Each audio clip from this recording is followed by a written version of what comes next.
મહેસાણામાં આમ આદમી પાર્ટી દ્વારા સેફટી ગાર્ડ વિતરણનો સેવાયજ્ઞ યોજાયો। આમ આદમી પાર્ટી દ્વારા જનતા માટે ફક્ત રાજકીય જ નહીં પરંતુ સેવાકીય યજ્ઞ કરવાનો નિર્ધાર કર્યો છે।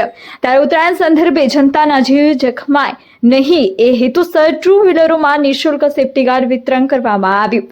રાધનપુર રોડ કાશી વિશ્વનાથ મંદિર પાસે 2500 જેટલા સેફટી ગાર્ડનું નિઃશુલ્ક વિતરણ કરવામાં આવ્યું।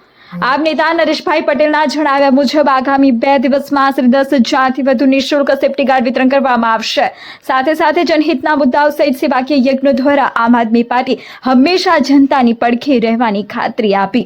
જનતાની પાયાની સમસ્યાઓ અને સુવિધાઓ માટે લડનારી આ પાર્ટીના સેવાકીય યજ્ઞનો રાધનપુર રોડની મોટી સંખ્યામાં જનતા ઉત્સાહભેર લાભ લીધો। આશિષ પટેલ, મહેસાણા।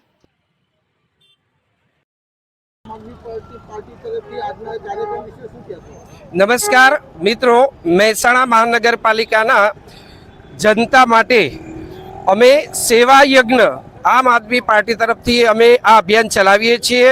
ટૂંક જ સમયમાં અમે આ સેવા યજ્ઞમાં નવીન સેવા જનતા માટેની સેવાના યજ્ઞો અમે ચાલુ કરેલા છે। આજે 14 જાન્યુઆરી મકર સંક્રાંતિના અંતર્ગત અમે આજે જે જનતાની સેફટી માટે સેફટી ગાર્ડનું વિતરણ આજે કાશી વિશ્વનાથ મહાદેવ મંદિર રાધનપુર રોડ ઉપર અમે અહીંયા વિતરણ ચાલુ કરેલું છે।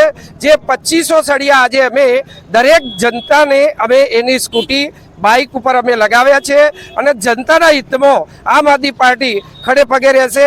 સરકારની કોઈ બી સમસ્યા તો હશે તો આમ આદમી પાર્ટી જનતાની સાથે રહેશે। આમ આદમી પાર્ટી સેવા યજ્ઞમાં ઘણી યોજનાઓ ઉત્તરોત્તર મૂકતી રહેશે અને જનતાની સેવા કરતી રહેશે।